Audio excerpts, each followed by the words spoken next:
दोस्तों, जैसे कि बाकी फिल्मों में दिखाया जाता है कि दुनिया खत्म होने वाली है और कुछ लोग बचे होते हैं जो सरवाइव करने के लिए बहुत सारी चीजों को ढूंढते हैं, इकट्ठा करते हैं। इसमें एक लड़की होती है जिसका नाम जूलियट है। यह एक 36 लोगों के ग्रुप के साथ काम करती है। जूलियट अपने बेस से बाहर एक वैन में बैठकर सामान ढूंढने के लिए निकल पड़ती है। उसके वैन में कुछ हथियारों के साथ उसके पति जैक के साथ उसकी एक फोटो होती है। रास्ते में आगे चलने के बाद जूलियट को बहुत सारी खाली पुरानी कारें दिखाई देती हैं। जूलियट अपनी गाड़ी से उतरकर उनके पास जाती है और कुछ काम की चीजें उनसे निकाल लेती है। जूलियट उन चीजों को लेने के बाद आगे बढ़ती है। आगे चलने के बाद उसे एक खाली गैस स्टेशन दिखाई पड़ता है। वह उतरकर उसके अंदर जाती है, लेकिन तभी उसे कुछ गुर्राने की आवाज आती है जिससे वह डर जाती है और हिम्मत करके वहां से निकल जाती है। वह रेडियो के जरिए अपने बेस को कांटेक्ट करती है और पता चलता है कि वो क्रिएचर्स दिन के समय बाहर नहीं निकलते। जूलियट का कमांडर उससे कहता है कि वह अपना काम करे लेकिन खतरों से दूर रहे।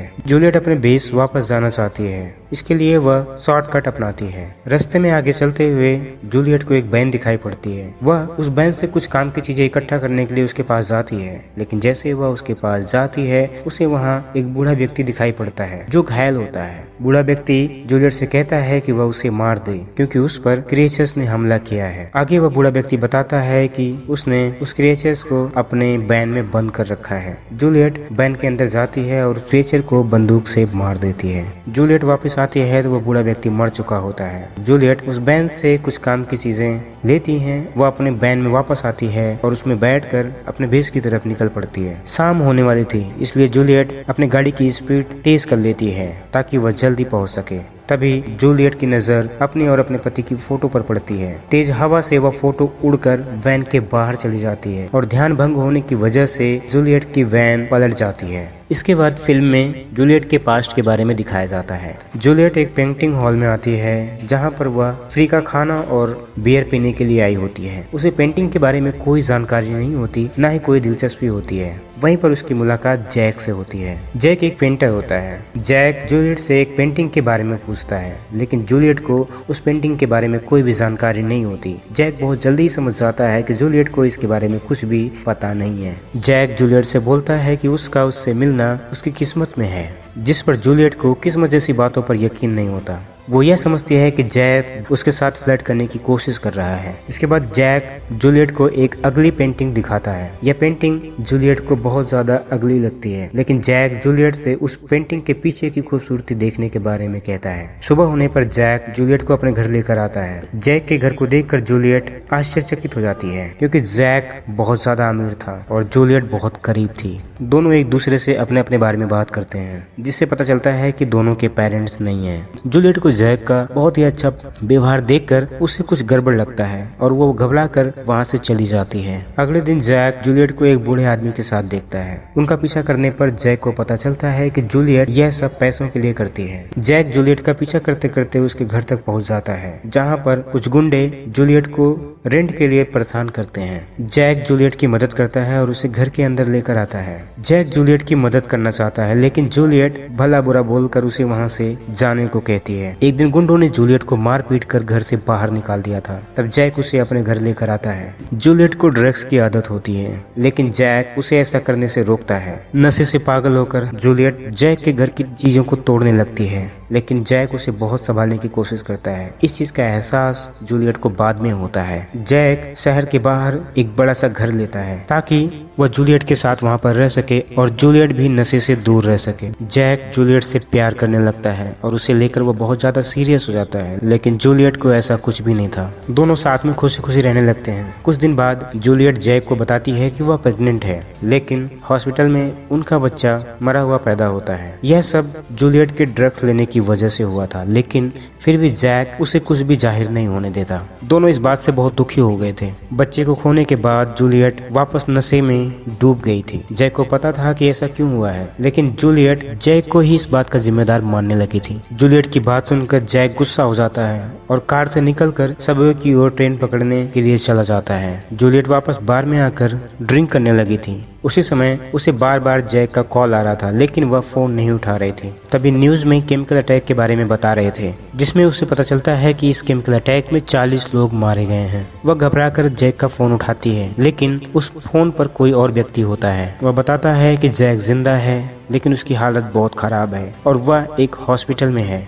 जूलियट जैक से मिलने के लिए हॉस्पिटल में जाती है। जैक इतनी बुरी कंडीशन में था कि वह बोल भी नहीं पा रहा था। जूलियट को पूरा यकीन था कि जैक ठीक हो जाएगा, लेकिन अगले दिन जब वह हॉस्पिटल जाती है तो वहाँ पर जैक नहीं होता। जैक मर चुका था और हॉस्पिटल वालों ने जैक की बॉडी को बिना किसी को बताए दफना दिया था, क्योंकि उन्हें यह लग रहा था कि केमिकल अटैक के बाद इसका इन्फेक्शन किसी और को भी हो सकता है। जैक की मौत के बाद जूलियट फूट फूट कर रोने लगती है। अब उसे शायद जैक के प्यार का एहसास हो रहा था। जब वह जिंदा था तो जूलियट ने उसके प्यार की जरा भी कद्र नहीं की, लेकिन उसके जाने के बाद जूलियट को उसकी बहुत ज्यादा कमी महसूस होने लगी। अभी तक जूलियट जैक की यादों के सहारे ही जिंदा थी। ये थी जूलियट के पास्ट की कहानी। अब हम जानते हैं कि प्रेजेंट में क्या हुआ। जूलियट की गाड़ी पलट चुकी थी। वह उस गाड़ी के नीचे दबी हुई थी। रात में काफी देर बाद जब उसकी आंख खुली तो उसने अपने आप को वैन के नीचे दबा हुआ पाया। उसका पैर टूट चुका था। उसकी टूटी हुई टांग उस गाड़ी के नीचे दबी हुई होती है। जैसे तैसे करके वह अपने पैर को बाहर निकालती है। पैर इस कदर टूटा था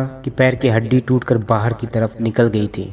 हड्डी पर अल्कोहल डालकर उसे धक्का मारकर अंदर की तरफ कर देती है, जिसकी वजह से इतना जोर का दर्द होता है कि उसकी चीखें निकल पड़ती हैं। वह अपने पैर पर कपड़े की पट्टी बांध लेती है। अब वह रेडियो की मदद से अपने बेस को संपर्क करने की कोशिश करती है, लेकिन बेस से उसका कांटेक्ट नहीं हो पाता। उसका दर्द बढ़ता जा रहा था। वह उस वैन के नीचे से निकलने की कोशिश करती है, लेकिन उसकी चीखें सुनकर वहाँ पर एक क्रीचर आ जाता है। जूलियट पास में रखी हुई गन को लेकर वैन के अंदर आ जाती है। क्रीचर की टांगे देखने के बाद वह हूबहू इंसान की तरह लगता है। क्रीचर वहाँ से जाने लगता है। तभी जूलियट के रेडियो पर आवाज आती है। जूलियट जल्दी से रेडियो को बंद कर देती है, लेकिन रेडियो की आवाज सुनकर वह क्रीचर वैन की तरफ वापस आने लगता है। जूलियट रेडियो को ऑन करके वैन के बाहर फेंक देती है। वह क्रीचर उस रेडियो को उठाकर और दूर फेंक देता है और वहाँ से चला जाता है। जूलियट वैन से स्टिक लाइट निकालकर उस रेडियो को ढूंढने की कोशिश करती है। रेडियो तो मिल गया, लेकिन वह उस क्रिएचर की नजर में आ जाती है। जूलियट बंदूक से उस पर गोली चलाती है और उससे बचकर वैन में वापस भाग जाती है।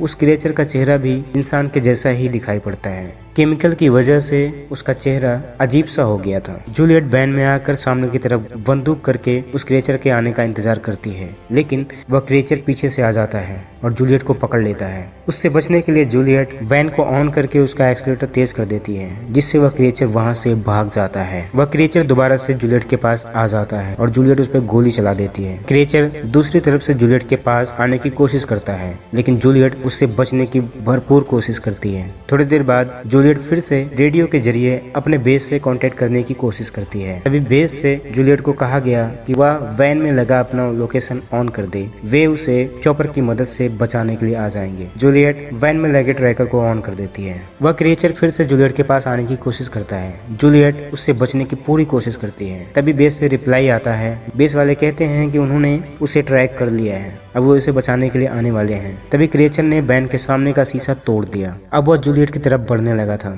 जूलियट ने अपनी समझदारी दिखाते हुए वैन की हेडलाइट को ऑन कर देती है, जिसे देखकर वह क्रिएचर वहां से भाग जाता है, क्योंकि क्रिएचर्स को लाइट बिल्कुल भी पसंद नहीं है, इसलिए वे दिन में बाहर नहीं आते हैं। जूलियट फिर से अपने बेस वालों को संपर्क करने की कोशिश करती है। तब वे बताते हैं कि अब वे उसे बचाने के लिए नहीं आ रहे हैं, क्योंकि जूलियट एक बड़े डेंजर जोन में है। वे कहते हैं कि अगर वह सुबह तक जिंदा बची तो वे इसे लेने के लिए आ जाएंगे। जूलियट को बहुत दुख हुआ, क्योंकि जिनके लिए वह सामान इकट्ठा करने के लिए यहाँ तक आई थी, वही लोग इस मुसीबत में उसका साथ नहीं दे रहे थे। जूलियट उम्मीद खोकर कार में शांत बैठी हुई थी। तभी उसे एक कार की आवाज सुनाई पड़ती है। जूलियट हॉर्न बजाकर उन्हें अपने पास मदद के लिए बुलाने की कोशिश करती है। वो ये नहीं जानती थी कि वो लोग लुटेरे थे। उनमें से एक जूलियट को मारने की कोशिश करता है और तभी वह क्रिएचर उस लुटेरे को मार देता है। क्रिएचर को वहां देखकर उस लुटेरे के साथी वहां से भाग जाते हैं। उस क्रिएचर ने उन लुटेरों से जूलियट की जान बचाई। जूलियट इस बात को नहीं समझती कि क्रिएचर ने उसकी जान बचाई। क्रिएचर द्वारा लुटेरे को मारते देख जूलियट क्रिएचर के हाथों मरने से अच्छा सुसाइड करना समझती है। वह सुसाइड करने की कोशिश करती है, लेकिन वह खुद को गोली नहीं मार पाती और फिर उस क्रिएचर से लड़ने का फैसला करती है। वह पेट्रोल का एक कैन बाहर रख देती है और लाइट जलाती है।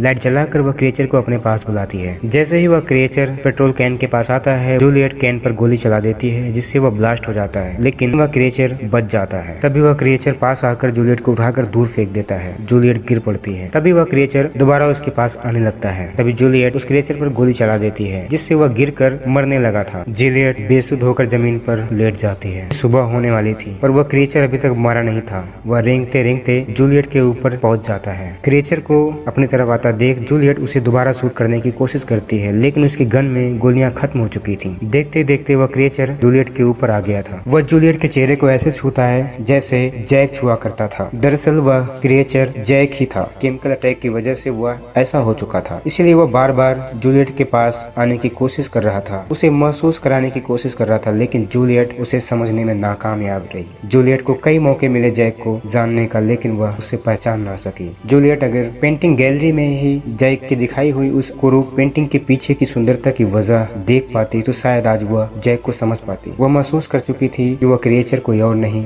जैक ही है। जूलियट उसे आई लव यू बोलकर दोनों को शूट कर लेती है। यह कहानी यहीं पर खत्म होती है। वीडियो को पूरा देखने के लिए आपका धन्यवाद। चैनल को सब्सक्राइब जरूर करें। मिलते हैं अगली वीडियो में। धन्यवाद।